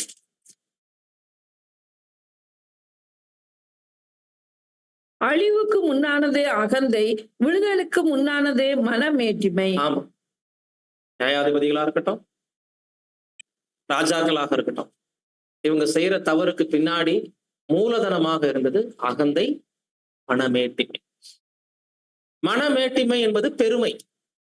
அதைத்தான் அகந்தை என்று பார்க்கிறோம். இது இருந்துச்சுன்னா, முதல்ல அகந்தை ஒண்ணு வந்துச்சுன்னா, தேவனை சார்ந்து இயங்கணும், தேவ பலத்தை கேட்கணுங்கிற புத்தியே வராது. முதல்ல ஸ்பீடா போய் நாம என்ன செய்யணுமோ அதை செஞ்சுட்டு நிறைய சிக்கல்களையும் பிரச்சனைகளையும் மாட்டிக்கிட்ட பிறகு புத்தி வரும்.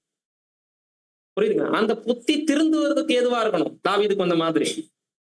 புரியுதுங்களா? மாறாக தொடர்ந்து தவறுகளுக்கு மேல தவறு, தவறுகளுக்கு மேல தவறாக போய்கொண்டிருக்க கூடாது.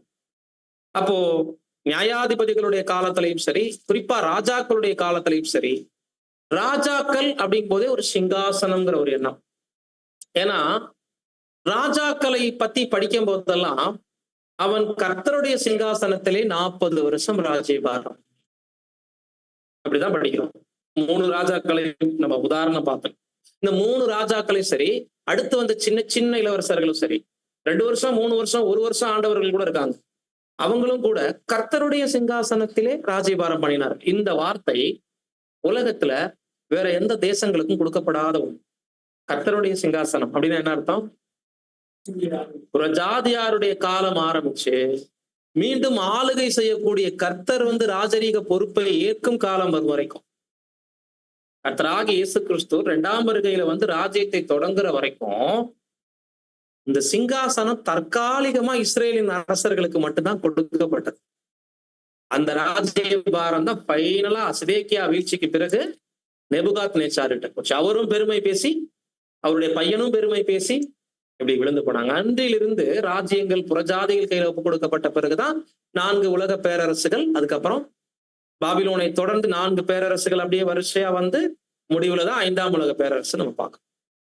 இந்த எல்லா அரசுகளும் இஸ்ரேல் ஜனங்களை கடந்து அதுக்கப்புறம் வந்துட்ட புறஜாதி அரசுகளும் ஆண்ட ராஜாக்களும் வீழ்ந்த காரணம் பெருமையாதான். கவனிச்சிங்களா? அப்போ தேவனுடைய சிங்காசனத்துல ஆளுகை செய்து கொண்டே வந்த ராஜாக்கள் புறஜாதி கையில் ஒப்புக் கொடுக்கப்பட்ட பிறகு புறஜாதியாருடைய ஆட்சி காலம் வர ஆரம்பிச்சு. சிலருக்கு தேவன் அனுமதி கொடுப்பார், அவங்க பெருமை பேசும்போது காணாம போயிடுவாங்க. இன்று வரைக்குமே ஆளுகையில உட்கார்ந்து இருக்கக்கூடிய எந்த தலைவர்களும், எந்த தேச தலைவர்களும் தங்களை ரொம்ப உயரமா பேசிட்டாங்கன்னா அவங்க அட்ரஸ் இல்லாம போயிடுவாங்க. எடுத்துக்காட்டாக சதாம் ஹுசைன் போன்ற நபர்களை நாம சொல்லலாம். இந்தியாவிலே கூட அநேகரை உதாரணமாக, தமிழ்நாட்டிலே கூட நம்ம என்ன பண்ண முடியும், அநேகரை காலில் விழுக வச்சவங்க அட்ரஸ் இல்லாம போனதெல்லாம் நம்ம பார்க்கிறோம். இது மனிதர்கள் பார்வையில் அரசியலா இருக்கலாம், ஆனா தேவனுடைய பார்வைன்னு ஒண்ணு இருக்கு. தேவனுக்கு கொடுக்கக்கூடிய அந்த ஒரு இடத்தை மனிதர் காலில் விழுகிறத வெளிப்படுத்துது. புரியுதுங்களா? இதெல்லாம் நம்ம யோசிக்கணும். இப்படி பார்க்கும்போது பெருமையின் மிகுதி ஒண்ணு, சுயபலம். அதனாலதான் ராணுவத்தை என்ன பண்ணாங்க, தொகை பார்த்தாங்க. 2, பொருளாசையை பின்பற்றி படிக்கிறோம் இல்லைங்களா? ஜனங்கள் பிரஷர் போட்டாங்க, சவுல் என்ன பண்ணார், ஆடு மாடுகளை உயிரோட வச்சு தேவையான பொருள் எல்லாம் எடுத்துட்டு வந்தாங்க. அப்ப இது எதை வெளிப்படுத்துது? தேவனை நம்புவதை விட பொருட்கள், பணம், ஐஸ்வர்யம், பொன் பொருள் நம்மளை என்ன பண்ணும், விடுவிக்கும். புரியுதுங்களா? அப்ப அந்த இடத்துலயும் ஒண்ணு சுயபலம் தேவனை விட்டு வழிவிலக செய்யுது. 2, பணத்தின் மீது பொருட்கள் மீது நம்ம கொண்டிருக்கக்கூடிய நாட்டம் தேவனை விட்டு நம்மளை என்ன பண்ணுது, வழிவிலக செய்யுது. தற்பெருமை, அந்த சுய பலம்ங்கிறது தான் தொடர்ந்து கலகத்துக்கும் முரட்டாட்டத்துக்கும் வழி நடத்தி தேவனை விட்டு வழிவழி போறதுக்கு காரணம். இப்ப பாருங்க, முதலாவதாக அந்த ராஜாக்களை ஏற்படுத்தி எங்களுக்கு வைங்க, உங்க குமாரர்கள் உங்க வழியில நடக்கிறது இல்ல, தவறு பண்றாங்கன்னு சாமுவேல்ட்ட அவங்க கேட்கும் போதே மனித தலைமையை என்ன பண்ண ஆரம்பிச்சிட்டாங்க, இஸ்ரேல் ஜனங்கள் கேட்க ஆரம்பிச்சாங்க. இந்த மனித தலைமையை குறித்து பிரதர் அங்க ஒரு ஸ்பிரிச்சுவல் பாயிண்ட் கொடுக்குறாரு. மனித தலைமைகள் ஆரம்பிச்ச இடம் இஸ்ரேல் ஜனங்கள் மத்தியில சவுல் ராஜாவை முதலாக ஏற்படுத்தும் போது அதனுடைய ஆபத்தையும் சொன்னார். வந்தா என்னென்ன செய்வாங்க அந்த ராஜாக்கள், உங்களையே வரி வசூல் பண்ணி, உங்க பணத்தையே வாங்கி, உங்க மேலேயே ராஜரீகம் பண்ணி, உங்களையே அடிமையாக்குவாங்க, ஒடுக்குவாங்க, உங்களுக்கு எல்லா அநீதியும் நடக்கும், வேணாம் இத சொல்லிப்பாரு. கேட்கலையா, அவங்க உன்னை தள்ளல என்ன தள்ளிட்டான். எப்படி கற்றுக் கொடுத்தாரு இல்லைன்னா, இங்க இருந்து ஒரு லெசன் கொடுக்கிறார். இஸ்ரேல் ஜனங்கள் செய்தது மாதிரி இன்னைக்கு எல்லா கிறிஸ்தவ தேசங்களும் பண்ணிட்டு இருக்கிறாங்க அப்படின்னு. இன்னைக்கு கிறிஸ்தவ தேசம் என்ன பண்ணிட்டு இருக்கு? உலகம் முழுவதிலும் ஒரு ராஜா வேணும். யார் அவர்? கிறிஸ்தவர்களுக்கே ஒரு ராஜா யாரு? போப்பாண்டவர். ஏன் யோசிக்கிறீங்க? இதெல்லாம் அந்தி கிறிஸ்து பாடத்துல தெரிஞ்ச விஷயங்கள் தான். இதுக்கெல்லாம் நம்ம பயப்படவே கூடாது. பப்ளிக்கா நம்ம பேசுறதெல்லாம் வெளியே ஆடியோல வீடியோல கவலைப்படாதீங்க. எல்லாம் முடிஞ்சதான் பேசிட்டு இருக்கோம். இன்னொன்னு உண்மையும் கூட. விகாரிஸ் பீலிடைனா என்ன? தேவனுடைய குமாரனுடைய பிரதிநிதி. அவருடைய அந்த வாசல் அந்த பாதையில போட்டிருப்பாங்க ரோம்ல. அப்படி பிரதிநிதியை கர்த்தர் எங்கேயுமே என்ன பண்ணல, நிர்ணயிக்கல. உலகம் முழுவதுக்கும் பிரதிநிதி. அப்ப இதுல இருந்து என்ன தெரிவிக்க விரும்புறாங்க அப்படின்னா, மனிதர்களை தேவனிடத்துல கூட்டி சேர்க்கிறதுக்கு தான் ஆசாரியர்களை தேவன் ஏற்படுத்தினார். ஆசாரியர்களுடைய ஆட்சி காலத்துக்கு பிறகு தேவனை நினைப்பூட்டத்தான் நியாயாதிபதிகள் வந்தாங்க. அதுக்கப்புறம் ராஜாக்களை தேவன் கொடுத்ததுக்கு காரணம் என்னன்னா, என்னுடைய சிங்காசனத்துல உட்கார்ந்து என் ஜனங்களை ஆளுகை செய்து என்னை பத்தி கத்துக் கொடுங்கிறதுக்கு தான். இதை தாவீது அடிக்கடி நினைப்பூட்டிட்டு இருந்தாரு. ஆனா சில தவறுகளும் பண்ணிட்டார். அருமையா சொல்லுவார். பாருங்க, அவருடைய எண்ணம் மனசு பூரா நான் ஆலயத்திலே இருக்கணும் பாரு. ஜனங்கள் என்ன என்னுடைய அரண்மனையை விட தேவனுடைய ஆலயத்தை தான் அதிகம் கவனிக்கணும்னு விருப்பப்பட்டாரு. கதவை திறந்து போறது கூட எவ்வளவு பயபக்தியா அந்த ஆலயத்துக்குள்ள போகணும். அப்படி எல்லாம் நிறைய தேவனை ஹைலைட் பண்ணிக்கிட்டே இருந்த ஒரு நல்ல பாத்திரம் தாவீது. அவரே கூட என்ன பண்ணிருக்கிறாரு? மிஸ்டேக் பண்ணிருக்கிறார். அப்படி சொல்லும் போது இங்க சொல்றாரு, இன்னைக்கு அப்படியே இது இந்த பாடத்துக்குள்ள ஒரு எலெக்ஷன் விஷயத்த பதிவு பண்றாரு. இன்னைக்கு கிறிஸ்தவ அமைப்புல எல்லா பிரிவுகள்லையும் தேர்தல் கூட நடக்குது. பட் உலகப்பூர்வமா நடந்து பல தேசங்களுக்கு ஒரு தலைவர், ஒவ்வொரு தேசத்துக்கும் ஒரு தலைவர், ஒரு மாநிலத்துக்கு ஒரு தலைவர், டிஸ்ட்ரிக்டுக்கு ஒருவர், தாலுகாவுக்கு ஒருவர், ஊராட்சி ஒன்றியங்களுக்கு ஒருவர், வீதிக்கு ஒருவர். இது எங்க போயிடுச்சு? ஒவ்வொரு சபைக்கும் ஊழியர்களை ஏற்படுத்துறது வேதம் கொடுக்கப்பட்ட ஒழுங்கு. அல்லாமலும் பட்டணங்கள் தோறும் சபைகளை ஏற்படுத்து, அந்த சபைக்கு தேவையான ஊழியக்காரர்களை கரங்களை உயர்த்தி எடுக்கணும்ன்றது இன்னைக்கு உண்மை வேதத்தை கண்டறிஞ்ச ஜனங்கள் நாம செய்யறதுல என்ன தெரிவிக்கிறோம் தெரியுங்களா? எலெக்ஷன் சப்ஜெக்ட் இல்லை. இங்க எதை கொண்டு வராருன்னா, கரங்களை உயர்த்தி ஒரு வருட காலத்திற்கு நம்ம ஒரு ஊழியக்காரங்களை எலெக்ட் பண்ணுவது அந்த மனிதனை நம்ம சார்ந்து இல்ல. வருஷம் எலெக்ஷன் நடத்துறதுல நம்ம என்ன தெரியப்படுத்துறோம்னா, தேவ பலத்தை மாத்திரம் நாங்க சார்ந்திருக்கோம். இன்னைக்கு இருக்கிற ஊழியக்காரங்க நாளைக்கு இல்ல, நாளைக்கு இருக்கிற ஊழியக்காரங்க அடுத்த வருஷம் இல்ல. பட் இதுல தேவன் என்ன தெரியப்படுத்துறாருன்னா, நானே உங்களை ஆளுகை செய்யறேன், அவ்வளவுதான். எந்த ஆளுகை எங்க இருந்து வரணும்? என் கரத்துல இருந்து வரணும்ன்றதை நீங்க புரிஞ்சுக்கணும் தான் ஒவ்வொரு எக்லீஷியாவுக்கும் எலெக்ஷன் வைக்கப்படுது. கிறிஸ்தவ உலகம் இன்னைக்கு இதை பகிரங்கமா மீறி இருக்கா? இஸ்ரேல் ஜனங்கள் ராஜாக்கள் மேல நம்பிக்கை வச்சு இந்த ராஜாக்கள் எங்களை பாதுகாப்பாங்கன்னு அவங்க பின்னாடி போன மாதிரி, அன்றைக்கு முன்னாடி மோசையும் ஆரோனையும் துதிக்க பார்த்தாங்க. தேவன் சடலத்தை மறைச்சிட்டாரு. இல்லைன்னா மோசைக்கு ஒரு பெரிய கோயில் இருந்துரும் இல்லைங்களா?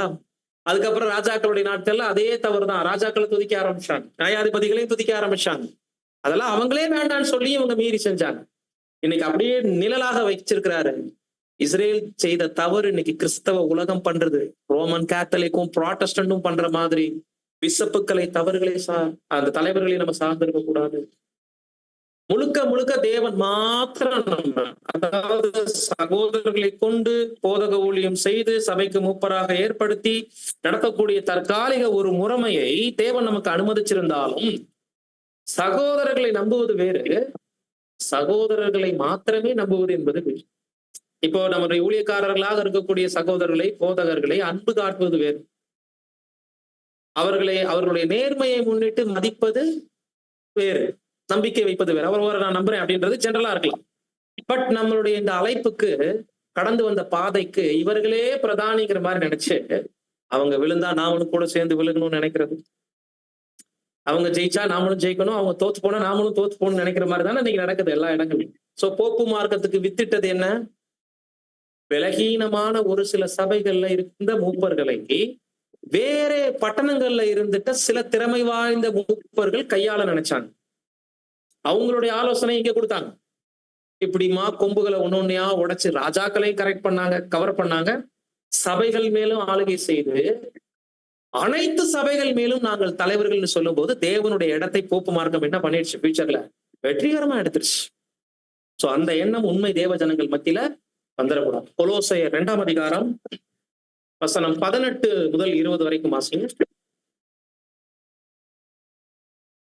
கணுக்களாலும் கட்டுகளாலும் உதவி பெற்று இணைக்கப்பட்டு தேவ வளர்ச்சியாய் வளர்ந்தேறுகிற சரீரம் முழுவதையும் ஆதரிக்கிற தலையை பற்றி கொள்ளாமல் மாயமான தாழ்மையிலும் தேவ தூதர்களுக்கு செய்யும் ஆராதனையிலும் விருப்பமுற்று காணாதவைகளிலே துணிவாய் நுழைந்து தன் மாம்ச சிந்தையினாலே வீணாய் இருமாப்பு கொண்டிருக்கிற எவனும் உங்கள் பந்தய பொருளை நீங்கள் இழந்து போகும்படி உங்களை வஞ்சியாதிருக்க பாருங்கள். என்ன செய்ய சொல்றாரு கவனிச்சிங்களா? இந்த வசனம் கொஞ்சம் மொழிபெயர்ப்பு கடினமானது புரிஞ்சு கொள்றதுக்கு. திரும்ப நிறுத்தி அப்படியே வாசிட்டு வாங்க சிஸ்டர்.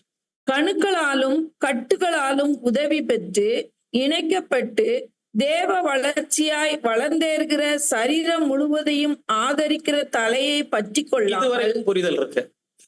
உடல் அமைப்பை பத்தி பேசி ஒப்பிட்டு பேசிட்டு இருக்காரு. கர்த்தருடைய சரீரமாகிய சபை கணுக்களாலும் கட்டுக்களாலும், எப்படி நரம்புகளால சதைகளால மூட்டுகளால இசைக்கப்பட்டு ஒரு சரீரம் உருவாக்குமோ, சபைக்கு தேவையான சகலவிதமான அம்சங்களும் கிறிஸ்துவை தலைமையாக கொண்டு இயங்கணும்.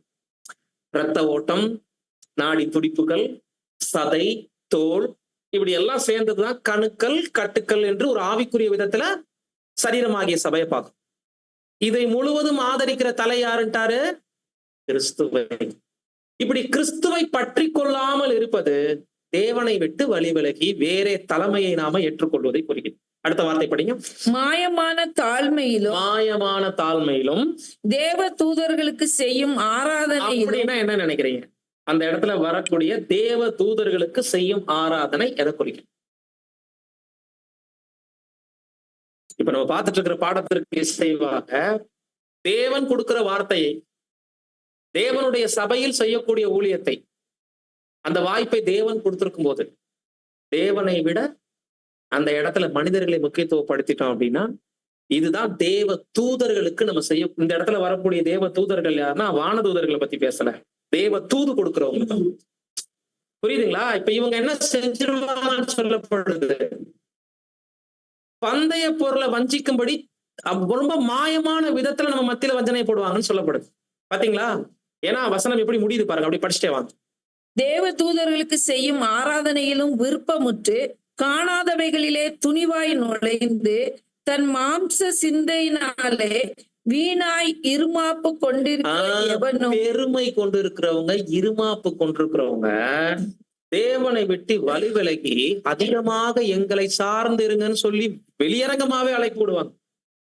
இதுதான் மாயமான தாழ்மை. விக்கிரகாராதனை செய்யறதுக்கு நம்மளை வழிவிலக பண்ணி வஞ்சனைக்குள்ள இழுத்து விடுற வேலையாக இருக்கும். அப்படி ஒருவரும் உங்க பந்தய பொருளை என்ன பண்ணிடாதீங்க, இழந்துராதபடிக்கு ஜாக்கிரதையா இருங்க. இப்படித்தான் இஸ்ரேல் ஜனங்கள் ஆரம்பத்துல இருந்தே வழி நடத்தினவரை விட்டுட்டு மனித பலத்தை அதிகம் சார்ந்திருந்தாங்க. சோ முதல் பிரமாணம் மீறப்பட்டது. இன்னைக்கு கிறிஸ்தவ மண்டலமும் தோத்து போயிருக்கு. உண்மையான தேவ ஜனங்கள் மத்தியில எவ்வளவுதான் நம்ம பிரகாசிக்கப்பட்டாலும் தேவனுடைய கரத்துல மிகப்பெரிய பாத்திரங்களாக நம்ம யாரா வேணாலும் இருக்கலாம். உள்ளூரிலோ வெளியூர்ல யாரா வேணாலும் இருக்கலாம். எந்த சகோதரர்களையும் நம்ம என்ன பண்ணிடக்கூடாதுன்னா, தேவ வழிகாட்டுதல் அவங்க மூலமா கிடைக்குதுன்னு சொல்லலாம், அவர்களுக்கு தேவன் கொடுக்கக்கூடிய முக்கியத்துவத்தை, ஸ்தானத்தை தூக்கி என்ன பண்ணிடக்கூடாது, வச்சிடக்கூடாதுங்கிற ஒரு முதல் லெசன் நீங்க பார்க்கணும். இப்ப எல்லா மனிதர்களும், ராஜாக்களும் நியாயாதிபதியும் செய்த தவறுல ஒண்ணு பெருமை அடைஞ்சிருக்கிறாங்க. அதற்கான லெசன் பார்க்கிறோம். தலைமை ஸ்தானத்தை தேவனுக்கு கொடுக்கறதுக்கு பதிலா மனிதர்கள் செய்த மிஸ்டேக் தான் இவர்களை சார்ந்து இவர்களையே அதிகம் நம்பிட்டதுனால அவங்க வழிவிலகி போறதுக்கு ஒரு விதத்துல அது காரணமாகவும் அமைஞ்சிச்சு. இப்ப தேவனை நம்மளுடைய லைஃப்ல முன்னிலைப்படுத்துறதுனா என்ன, தேவ பலத்தை சார்ந்து இருப்பதுன்னா என்ன என்று சொல்லும் போது பாருங்க, இந்த எல்லா பாடங்கள்லயும் ஒரு விஷயத்த கவனிச்சுட்டே வந்தோம். துவக்கத்துல பிரேயர் பண்ணுவாங்க, வெற்றி கிடைச்சவனையும் பிரேயர் பண்ணுவாங்க. கொஞ்ச நாள் ஆகி பிரச்சனை இல்லைங்கும் போது வழி விலகி இருக்கிறாங்க. உண்மை இல்லைங்களா? அது நியாயாதிபதிகளும் தவறு பண்ணியிருக்காங்க, ஜனங்களும் பண்ணியிருக்காங்க.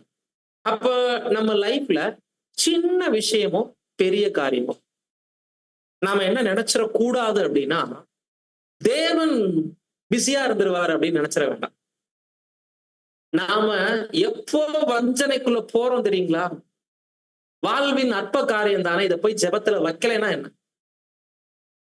ஒரு திருமணம், ஒரு மிகப்பெரிய வியாபாரம் பண்ண, அறுவடை, சத்திய காரியங்களுக்கே வச்சுக்கோ, அறுவடை பண்றோம், கன்வென்ஷன் நடத்துறோம், இதற்கு நம்ம கூடி நின்று பிரேயர் பண்ணி ஒரு பெரிய திட்டமிடல் பண்ணும்போது செய்யறோம் இல்லைங்களா? ஆனா வாழ்வில் சின்ன சின்ன அற்ப காரியங்கள் என்று நாம பயணிக்கக்கூடிய அநேக விஷயங்கள் இருக்கும். அதெல்லாம் அநேக நேரங்கள்ல ஏன் சறுக்கல்களையும் தோல்வியிலையும் முடியுது தெரியுங்களா? சிறிய தோல்வி பெரிய தோல்விக்கும், சிறிய வெற்றி பெரிய வெற்றிக்கும் ஏன் வழி நடத்துது அப்படின்னா, சின்ன காரியங்களை ஜெபத்துல வச்சுட்டு செய்யும்போது அது நமக்கு தேவையில்லைன்னா தேவன் தடை செய்றார். தேவைன்னா தான் கிடைக்கும். அதான் பாருங்க, நீங்கள் விரும்புவது கிடைச்சா தேவன் உங்களை நேசிக்கிறார். அதுவும் தேவனுடைய வழிநடத்துதல் தான். கடந்த பாடத்திலேயே நம்ம சொல்லியிருக்கோம். நீங்கள் விரும்புவது உங்களுக்கு கிடைக்கல, அது தட்டி கழிக்கப்படுதுன்னா அதுவும் தேவனுடைய ஓவர்ரோல் தான். தேவன் ரொம்ப நம்மள அதிகமா என்ன பண்றாரு? நேசிக்கிறாரு. அப்ப வாழ்க்கையில சின்ன விஷயம் பிரதர், இதுக்கு போய் பிரேயர்ல வைக்கலைன்னா என்ன, நான் வைக்கலன்னு சில நேரங்களை சொல்லுவோம் இல்லைங்களா? இதெல்லாம் எதை வெளிப்படுத்துதுன்னா, சின்ன சின்ன வழிகாட்டுதலுக்கு கூட என் பிள்ளைகள் தானாக செயல்படுறது இல்ல, என் பலத்தை மாத்திரம் நம்பி இருக்கிறாங்க. தேவன் ரொம்ப பிரியப்படுவாராம். அப்படி இருக்கும்போது ஒரு ரூபாய் விஷயத்துல கூட நம்ம தோத்து போக மாட்டோம். வாழ்க்கையில சின்ன விஷயங்கள் கூட சோர்வு ஏற்படாது. ஆனால் பெரிய விஷயங்களை தேவனை தேடிட்டு அற்ப காரியங்களில் எல்லாம் நம்ம இது அற்பந்தானே நினைக்கும் போது சுய சித்தத்தை சிறிய அளவுல செய்ய ஆரம்பிப்போம். பின்னால சுயபலத்தை அதிகம் சார்ந்திருக்க ஆரம்பிப்போம். தோத்து போயிட்டே இருக்கும். அப்ப வாழ்வில் எல்லா விஷயங்கள்லையும் நம்மளுடைய சுய சாகனம், பெருமை ஒழியணும். குறிப்பா மனிதர்களுடைய பலத்தை சார்ந்திருக்க கூடாதுன்னா சின்ன சின்ன விஷயத்துல எல்லாம் தேவனை முன்னாடி வைக்க கத்துக்கணும். நம்ம வாழ்க்கையில எல்லாவற்றிலேயும் தேவன் முன்னாடி நிற்கணும் அப்படின்னா தேவ பலத்தை சார்ந்திருக்கணும். தேவனை முன்னிலைப்படுத்துவது தேவ பலத்தை சார்ந்து இருப்பதுன்னா என்னன்னா, பிலிப்பியர் 4ஆம் அதிகாரம் 13ஆம் வசனம். என்னை பலப்படுத்துகிற கிறிஸ்துவினாலே எல்லாவற்றையும் செய்ய எனக்கு பலன் உண்டு. அவ்வளவுதான். சுய பலத்தை சார்ந்திருக்க கூடாது, தேவ பலத்தை சார்ந்திருக்கணும்னா தேவ பலம் நமக்கு எதுவா? நம்ம வாழ்க்கையில தேவ பலம் மாத்திரம் நம்மளை வழி நடத்தணும் அப்படின்னா அந்த பலம் என்ன? கிறிஸ்துன்ட்டார் ஒரே. நம்ம முதல்ல படிச்சோம், கணுக்களாலும் கட்டுக்களாலும் ஆதரிக்கிற உடல் முழுவதையும் ஆதரிக்கக்கூடிய தலையை பற்றி கொண்டிருங்க. அங்க மனிதர்களை நம்ப வேண்டாங்கிறதுக்கு அதை நம்ம படிச்சோம். தேவ பலன் மட்டுமே வேணும் அப்படின்னா யாரை மாத்திரம் முன்னிலைப்படுத்துங்க வாழ்க்கையில? நான் தேவனை முன்னிலைப்படுத்த கர்த்தருடைய வாழ்க்கை எப்படிலாம் இருந்துச்சு. பிறப்பு தொடங்கி மரண பரியந்தம் அவருடைய ஜீவம் எப்படி இருந்துச்சு. 12 வயசுல அம்மா கிட்ட சொன்னார். தேடி அலைஞ்சிட்டு வந்தாங்க, தேவாலய குருக்கள்கிட்ட பேசி எல்லாரையும் பிரமிக்க வச்சுட்டு இருந்தார். அப்ப சொன்னாரு, என் பிதாவுக்கு அடுத்தவைகளில் நான் இருக்க வேண்டியது இல்லையா? குழந்தை. அவருடைய வாழ்க்கையினுடைய முழு வெற்றிக்கு காரணம் சிறு குழந்தையிலேயே என் பிதாவுக்கு அடுத்தவைகளில் நான் இருக்க வேண்டாமா அப்படிங்கும் போது சுற்றி இருந்த எல்லா மாம்சத்தின் உறவுகள் பெத்த தாய் தந்தையை விட தனக்கு ஒரு பிதா பரலோகத்துல இருக்கிறாரு, அவர் சித்தம் செய்யதான் நான் இங்க வந்திருக்கிறேன், அவரை மாத்திரமே எல்லா விஷயத்துக்கும் சார்ந்து இருக்கணும் அப்படின்றது அவருடைய முழு வாழ்வின் பலனாக இருந்துச்சு. கர்த்தர் இயேசு பிதாவாகிய தேவனை வாழ்க்கையில பலனாக வச்சிருந்தாரு. நாம கர்த்தர் இயேசுவை பலனாக வச்சிருக்கும் போது அதுதான் நமக்கு தேவ பலன். அவர் தான் நமக்கு தேவ பலம். பாருங்க, நிறைய விஷயங்கள் சொல்லிட்டே போகலாம். சாத்தான் மும்முறை அடுத்து சோதிக்கும் போது கல்லை அப்பமா மாத்தி சாப்பிட சொன்னதா இருக்கட்டும், தேவாலயத்தின் உப்பரிக்கையிலிருந்து கீழே குதிக்க சொன்னதா இருக்கட்டும், எல்லா ஐஸ்வர்யங்களையும் உனக்கு தர்றேன் என்னை பணிஞ்சு கொள்ளுன்னு சொன்ன விஷயமா இருக்கட்டும், எதை வெளிப்படுத்தினார் கர்த்தர் இயேசு? அப்பம் வேண்டாம், தேவ பலன் போது எனக்கு. அந்த அவருடைய வார்த்தையிலே நான் பிழைப்பேன். மேல இருந்து குதிச்சு தேவனை பரீட்சைக்க நானு விருப்பப்படலை. அது தேவனை பரீட்சை பார்க்கிற மாதிரி இருக்கும். தேவனுடைய பலனே எனக்கு. ஐஸ்வர்யங்கள் எல்லாத்தையும் காமிச்சு என்னை பணிந்து கொள்ளுன்னு சொல்லும் போது தேவனாகிய கர்த்தரை பணிந்து கொண்டு, அவர் ரொம்ப முக்கியமான வார்த்தை, அவர் ஒருவருக்கேங்கிறதுல கர்த்தர் எதை தெரியப்படுத்த விரும்புறார்? வாசிங்க அது கூட மத்தேயு 4ஆம் அதிகாரம் 10. அப்பொழுது இயேசு, அப்பாலே போ சாத்தானே, உன் தேவனாகிய கர்த்தரை பணிந்து கொண்டு அவர் ஒருவருக்கே ஆராதனை செய்வாயாக என்று எழுதியிருக்கிறதே என்றார். பிரமாணத்தை உயர்த்தி இருக்கிறார். கவனிச்சிங்களா? என்னை அன்றி உனக்கு வேற தேவர்கள் உண்டாயிருக்க வேண்டாம்ங்கிறதுக்கான பதில் தான் இந்த வார்த்தை. உன் தேவனாகிய கர்த்தரை பணிந்து கொண்டு அவர் ஒருவருக்கே அப்படின்னா நல்லா கவனிச்சுட்டு வாங்க. ராஜாக்களும் நியாயாதிபதிகளும் காலத்துல செய்யப்பட்ட எல்லா தவறுகளும் கர்த்தர் முன்னாடி வஞ்சனையாக சாத்தான் வைக்கிறார். தேவனை விட்டு வழி விலகுங்க, சுய பலத்துக்காக அப்பத்தை சாப்பிடுங்க, கல்ல மாத்துங்க, பரீட்சை பாருங்க தேவனை. எல்லா ஜனங்கள் செய்யற மிஸ்டேக் தான், இஸ்ரவேல் ஜனங்கள் செய்த மிஸ்டேக். ஐஸ்வர்யங்களை எல்லாம் தர்றேன், என் காலில் விழுந்துருங்க. ஜனங்கள் விழுந்தாங்க, கர்த்தர் என்ன பண்ணல, விழுகல.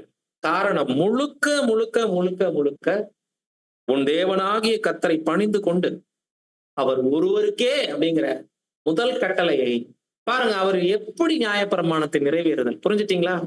இஸ்ரேல் ஜனங்களால உயர்த்தி பிடிக்க முடியாத பிரமாணத்தை வாழ்க்கையில உயர்த்தி பிடிச்சு அதை மகிமைப்படுத்தினார்னா இப்படித்தான். உள்ளத்துக்குள்ள இருந்துச்சு. நிறைய சொல்லலாம், அதுக்கு இன்னொரு பாடம் கூட எடுக்கலாம். பட் இது காரியம் எல்லாம் ஒன்னா இருக்கிறதுனால போதும். நல்ல போதகரே அப்படின்னு கூப்பிட்டார் ஒருத்தர் வர. அதுக்கு என்ன ஆன்சர் பண்ண, என்னைய நல்ல போதகர்னு சொல்றப்ப இங்க என்ன வெளிப்படுத்துறாரு? நான் ஹைலைட் ஆகக்கூடாது, நீ என்ன பண்ணுங்க, தேவனை மாத்திரம் சொல்லுங்க. இன்னைக்கு நல்லா பயன்படுத்தப்படுறோம், பெரிய லெவல்ல ஊழியம் செய்யறோம் அப்படின்னு பேர் எடுக்க ஒருவேளை விருப்பப்பட்டோம்னா அது தேவனுடைய ஸ்தானத்தை எடுப்பது. நமக்கு ஒண்ணுமே இல்ல, நாம எப்படி போயிட்டு அந்த பாராட்டை கூட அவர் விரும்பிக்கல பாருங்க. நல்ல போதகரா இல்லையா அவரு, ஆனா ஏன் வேணாம்னு சொன்னாரு? அப்படின்னா இந்த இடத்துல எனக்கு பெருமையை நீ என்ன பண்ணாத, சேர்த்துறாத. எனக்கு ஒரு நன்மை இருக்குன்னா அது எங்க இருந்து வந்தது? லாசர் உயிர்த்தெழுதலின் போது என்ன சொன்னார்? தேவனுடைய நாமம் மகிமைப்படதான் இது நடந்துச்சுன்னு சொன்னாரே தவிர, நான் 4 நாள் நாரி போன பிணத்தை எழுப்பிட்டேன். ஒருவேளை இன்னைக்கு நமக்கு அந்த பவர் கொடுத்திருந்தா நம்ம என்ன பண்ணிருப்போம்? பூரா யூடியூப் சேனல் பூரா நம்ம வாசல்ல இன்னைக்கு நீங்க 4 நாள் செத்து போன பிரேதத்தை எழுப்பிட்டீங்களான்னு கேட்டா நம்ம என்ன, இன்னைக்கு ஊழியக்காரன் போற அப்படி பேசிட்டு இருக்கிறாங்க. ஆண்டவரை விட்டுறாங்க, இவர் கையை நீட்டினார் 10 பேர் விழுந்துட்டாங்க. அது விழுகிறதுலதான் இருக்கு அற்புதம். யாரையும் குணப்படுத்தின மாதிரி தெரியாது, கீழே விழுந்தது ஒரு பெரிய அற்புதம் ஆயிடுது இல்லைங்களா? 10 பேர்த்த தள்ளி விட்டு அவங்க கீழே விழுந்தா அவங்களே என்ன பெருமை பேசிக்கிறாங்க? தேவனுடைய ஆவி எங்க கிட்ட இருக்குன்னு தங்கறதா என்ன பண்றாங்க? இந்த இவர் வந்துட்டார், இவர் வந்துட்டார். இதெல்லாம் கர்த்தர் அவாய்ட் பண்ணியிருக்காரு, கவனிச்சிங்களா? தேவ நாம மகிமைப்படும். பேசும்போது என்ன சொல்லிட்டு இருந்தாரு? நான் சுயமாய் வரல, சுயமாய் பேசல, என்னை அனுப்பினவர் என்ன சொல்றாரோ அதை தான் நான் செஞ்சிட்டு இருக்கிறேன். குருடனை குணமாக்கும் போது அதைத்தான் சொன்னேன். தேவனுடைய வல்லமை நாம மகிமைப்படும்படி வேண்டபடி பிறந்திருக்கிறான். இப்படி வாழ்க்கையில எல்லா விஷயங்களையும் கடைசி பிரேயர்ல கூட யோவான் 17 சொல்லுவார் இல்லைங்களா? பூமியிலே உம்மை மகிமைப்படுத்தினேன், இன்னமும் மகிமைப்படுத்துவேன். சோ அவருடைய 12 வயதுல அப்பா யாருங்கிறத அட்ரஸ் பண்ணி பேச ஆரம்பிச்ச தொடங்கி கல்வாரிக்கு போறதுக்கு முதல் இரவு ஜெபம் வரைக்கும், கெத்செமனே பிரேயர் வரைக்கும் தேவனை எல்லா விஷயத்திலையும் தன் வாழ்க்கையில் ஆதாரமாக வச்சிருந்தார் இல்லைங்களா? பிதாவுக்கு பிரியமானதை நான் செய்யறபடினால் அவர் என்னை தனியேற்கவில்லைன்னு சொன்னார். அப்படின்னா அவரை மாத்திரம் முன்னாடி வைக்கிறது, யாராவது வந்து இவரை புகழ்ந்து பேசிட்டா கூட அப்படியே அப்பா கிட்ட கொண்டு போயிடுவார். இல்லல்லப்பா, இது இங்க போய் சேர வேண்டிய புகழ்ச்சி. இதான் நம்ம பார்க்கும்போது யோவான் 12:43 மற்றும் 8:50 கூட வாசி. அவர்கள் வாசிங்க. அவர்கள் தேவனால் வருகிற மகிமையிலும் மனுஷரால் வருகிற மகிமையே அதிகமாய் விரும்பினார்கள். பாத்தீங்களா? இது மனிதர்களுடைய ஒரு எண்ணம். 50ஆம் வசனம் 8, யோவான் 8:50. அவருடைய கட்டளை நித்திய ஜீவனாய் இருக்கிறது என்று அறிவேன். யோவான் 8:50. ஒருவன் நான் எனக்கு மகிமையை தேடுகிறதில்லை, அதை தேடி நியாயம் தீர்க்கிறவர் ஒருவர் இருக்கிறார். பாத்தீங்களா? இந்த ஒரு வசனமே இந்த பாடத்துக்கான கன்க்ளூஷனா நம்ம கொடுக்கலாம். நான் எனக்கு மகிமையை தேடுகிறதில்லை, அதை தேடி வாசிங்க, அதை தேடி நியாயம் தீர்க்கிறவர் ஒருவர் இருக்கிறார். தேவன் ஒருவரே முடிக்கிறார் இல்லைங்களா? ஒருவருக்கே ஆராதனை செய்வாயாகன்னு 3 சோதனைகள்ல பேசின அந்த வார்த்தைக்கு ஒரு கன்க்ளூஷனா, நான் மகிமையை தேடுகிறது இல்லை, மகிமைக்கும் புகழ்ச்சிக்கும் எல்லாவற்றுக்கும் ஒருத்தர் தான் இருக்கிறார், அவரே நம்மள நியாயம் தீர்க்கிறவர். இவ்விதமாக இஸ்ரேல் ஜனங்களால், மிகப்பெரிய ராஜாக்களால், நியாயாதிபதிகளால் மீறப்பட்ட நியாய பிரமாணத்தை, முதல் பிரமாணத்தை தனது வாழ்க்கையில நிறைவேற்றியவர் ஆண்டவராகிய இயேசு கிறிஸ்து மாத்திரம். இப்படி அவருடைய லைஃப்பை நம்ம படிக்கும் போது அதுதான் நம்ம படிச்சோம். என்னை பலப்படுத்துகிற கிறிஸ்துவினாலே எப்படி பலம் நமக்கு கிடைக்குது? அவர் லைஃபை பாரு. அவர் எந்த இடத்துலயாவது மனுஷரால் ஒரு புகழ்ச்சியை ஏத்திருக்கிறாரா? சின்ன விஷயம் தேவ சமூகத்துக்கு போகாம இருந்தாரா? இல்ல.